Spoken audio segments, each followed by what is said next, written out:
G'day everyone and welcome to my channel. I want to start off with a little backstory today because it's our birthday, and I say our birthday because many of you have been with me since the very beginning of this YouTube channel, and we're celebrating our 1 year anniversary today of the Inside Rugby channel with Mark, and I'm absolutely excited to continue this because it's a great community we built over that last year. Now I want to give you a little bit of context on why I do this rugby channel.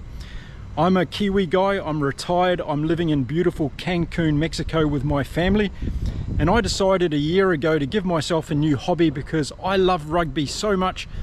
I wanted to try and play a small role in helping to grow the game around the world, and I wanted to do that by just sharing my passion of the game, talking about games online, and I thought this YouTube channel was a good way of doing that.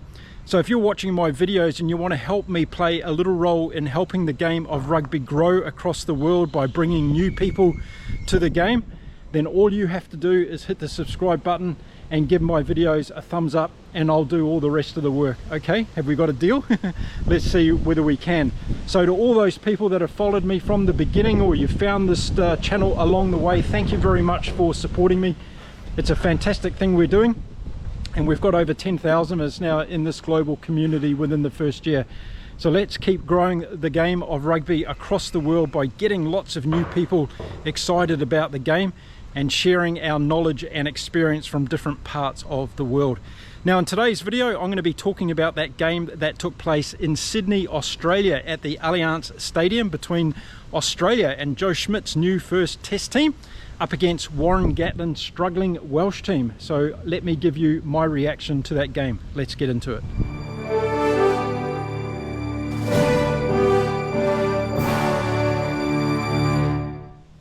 Now, like many of the games this weekend, there was a lot on the line for both of these two teams. It was Joe Schmidt's first time in charge of the Australian Wallabies, so a bit of pressure on him, and he absolutely admitted it beforehand that he was feeling a little bit nervous about this game. On the other hand, Warren Gatland's been struggling with his Welsh team, and by bringing them all the way across the world, he was hoping that their fortunes were going to turn around at the Allianz Stadium on Saturday evening.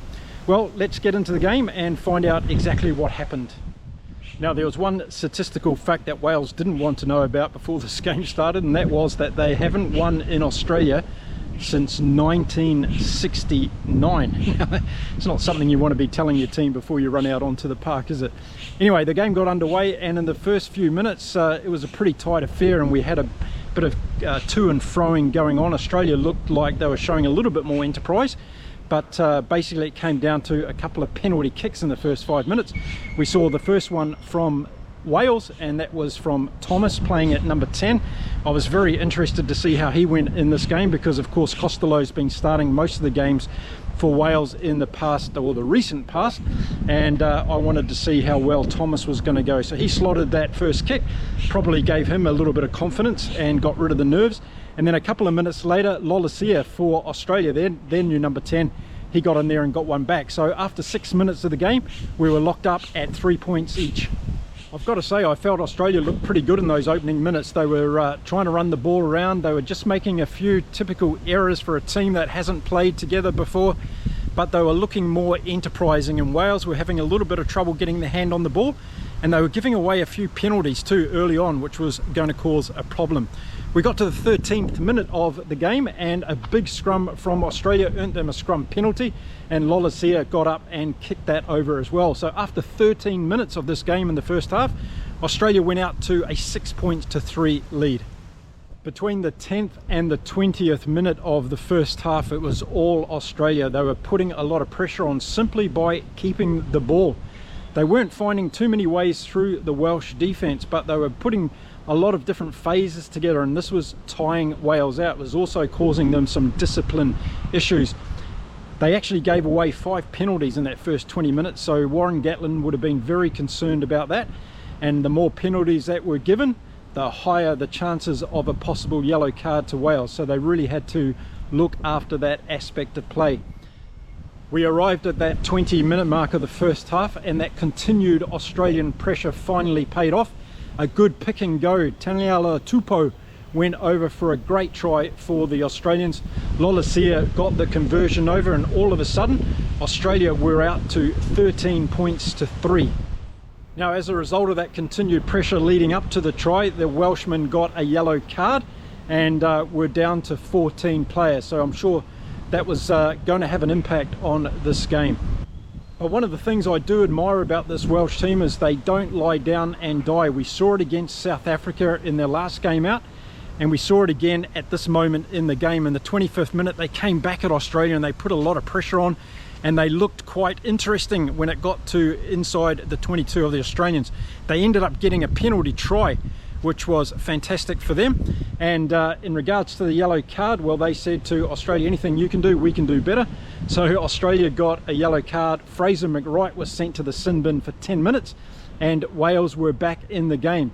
The score after 25 minutes was 13 points to 10 to Australia, and that would have rocked Australia a little bit because they were really getting some momentum going in the game. I felt as if they scored again before Wales at that stage, they were probably going to run away with it. But credit to Wales, they came back, they kept their heads down, and they were doing some really good stuff. At this stage of the game, Aaron Wainwright was playing absolutely fantastic. He was in everything, and over the last few games I've watched Wales play, he's been the standout player for me.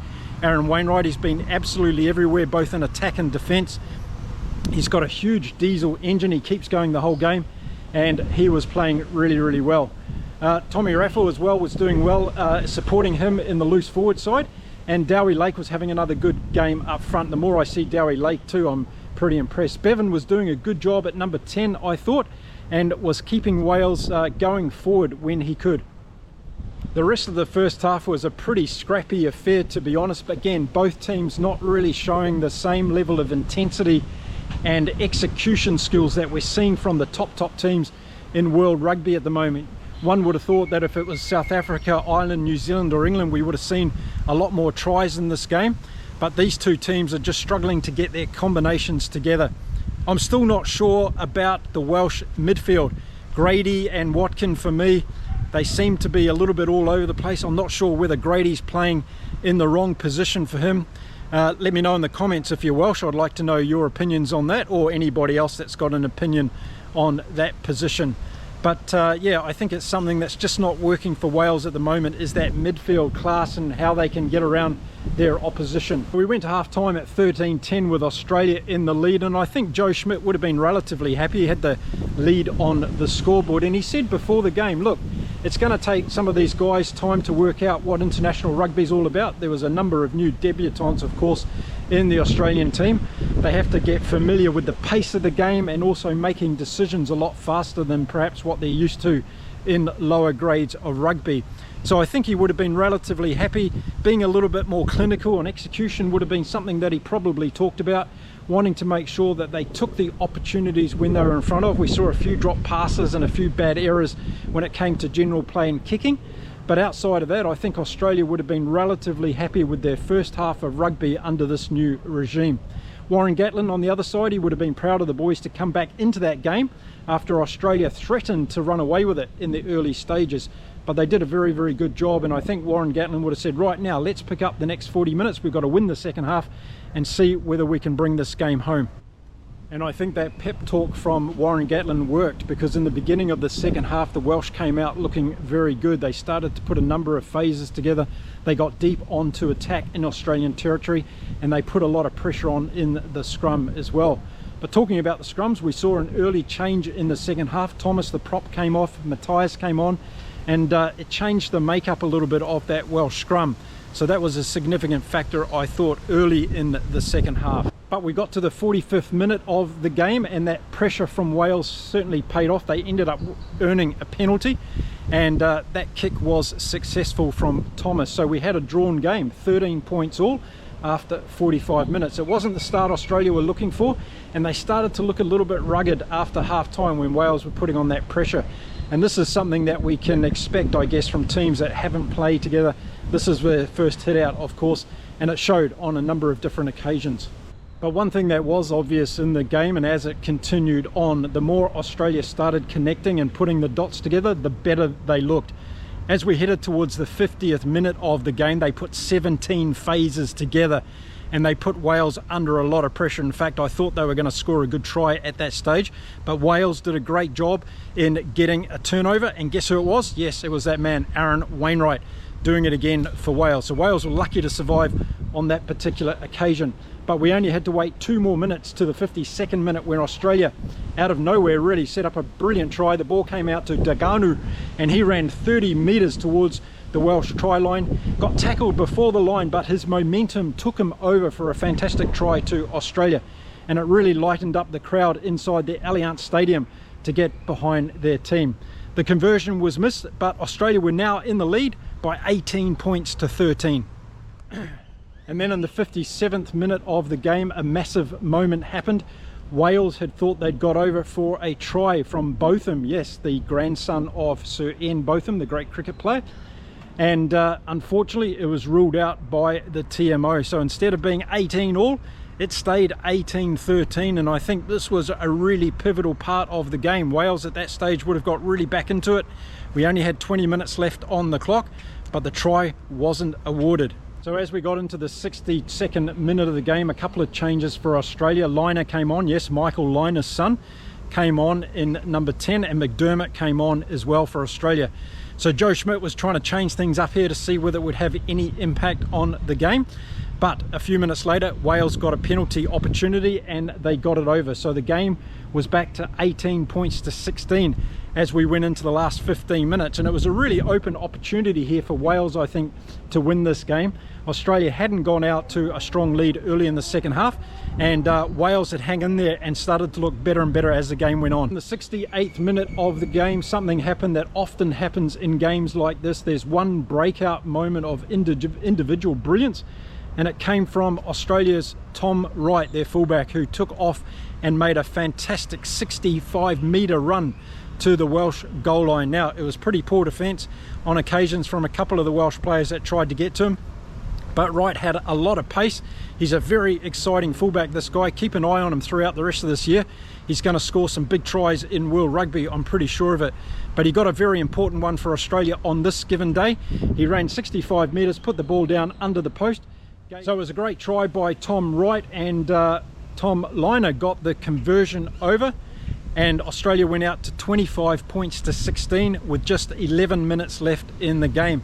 Now, this is always a very interesting thing to watch how teams close out a game in the last 10 minutes. If they're chasing a game, it's interesting to see what they do, and if they're defending a game, it's interesting to see how they hang on and what strategy they use. So Australia had 11 minutes to hold Wales out here, and Wales were going to do everything they could, throwing the kitchen sink at Australia in this game. But it was Australia that managed that last 11 minutes better than Wales. They were defensively stronger.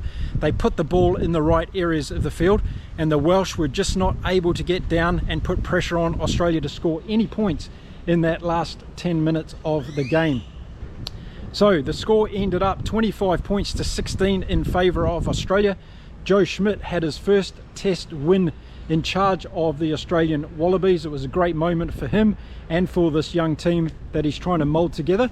And it was another disaster outcome for Warren Gatland and all the Welsh fans, losing this first game in Australia. Okay, looking at some of the critical things in this game as far as I was concerned, I want to hear your views, of course, in the comments, so make sure you give me those. I think Wales needs to learn how to start games stronger. They always get put on the back foot. We saw it against South Africa. We saw it again in this game where their opponents score a try and Wales end up chasing the game. They've got to come out and play that first 20 minutes like there's no tomorrow and try and put some scores on the board so they're actually leading in the game and able to put some pressure on their opponents. They always seem to be. This may not be the fact, but it is in my mind that they always seem to be chasing games, and it puts a lot of pressure on themselves. So I'd like to see that as a part of the Welsh strategy, to put some real emphasis in that first 20 minutes or so. I thought there were some good players for Wales across the field in this game. I thought that Liam Williams played pretty well. The midfield's a question mark for me for Wales. I thought Costello did okay when he came on, but Bevan didn't do anything too bad either, I thought, for Wales. Their forwards, Wainwright was good, Raffle was good, Jenkins was good, and then the rest, well, they still need to put more pressure on their opponents, particularly at scrum time, and it seems that Dowie Lake is their standout front row forward as far as Wales goes at this point in time. Also, the depth on the bench is not a big thing for Wales at the moment, so they haven't got their equivalent to the bomb squad to bring on and do some real damage to their opponents. So as we all know, Warren Gatlands is trying to build depth into this Wales squad. Now, as far as Australia goes, it was a win. It was a bit scrappy at times, and they didn't seem to be totally coordinated throughout the game, but that's okay, it's a start. And I think, considering it was the first game of this team, they haven't had too many sessions together, a bit like the All Blacks played against England.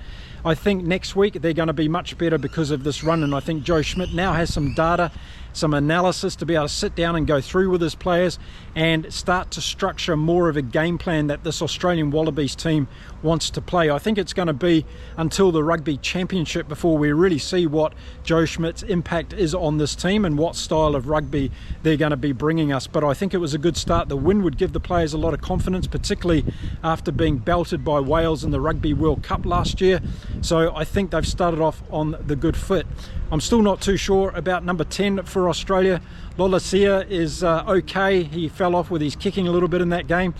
Maybe Liner's worth a chance in there in the next game, or particularly when they get a little bit deeper in the season. I think we're going to see Tom Liner a little bit more. Tom Wright at fullback is fantastic. I think the backline, Danagu, he looked really dangerous on the wing for Australia, and Flock was another one that stood out for me, doing some good stuff when he did get his hands on the ball. He just didn't get his hands on the ball enough for Australia. So for halfback, I think they've got it sorted. Gordon did a good job. McDermott did a good job when he came on.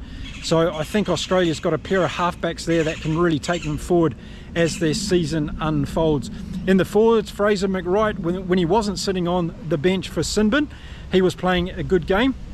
And Valentini was standing out too on a couple of occasions. He did some big hits in the middle of the field to stop the Welshmen in their tracks. And I think the Australian forwards, I think Tupou had a really good game. He was huge in some of the scrums, won a couple of good scrums, and Matty Faisler was good until he was substituted as well. So I think across the board, Australia had a number of players that had a good game without being absolutely sensational, but they need to focus on gelling as a team. I think that was the biggest thing that came out of the game for me, and that's only going to come by having more and more games together. So a good start from Joe Schmidt and his team. Warren Gatland, well, the pressure continues to mount, another loss for him, and they really need to do something good next weekend to turn this around in Melbourne when they play the second game against Australia in this series. I think they need to put all the emphasis in that first 20 minutes of the game, Wales, because if they can set up a platform, get some points on the board, they're going to feel a lot better than trying to chase down a game all the time. So there you go, there's my reaction to the Australian versus Wales game that took place at the Allianz Stadium in Sydney on Saturday night in Australia. Please drop me your comments, let me know what you thought about the game if you watched it. Let me know who the standout players, maybe I didn't mention one in this particular video. I'd really like to hear from you. Now we've got a big week coming up. We've got lots of preparations for the next weekend of great rounds of rugby again. A lot of these teams are playing each other again. So make sure you stick around here with me, Mark at Inside Rugby. Hit the subscribe button if you like my content. Give the video a bit of a thumbs up. But more importantly, tell me where you are in the world and where you're watching this channel from. I'm really interested to know.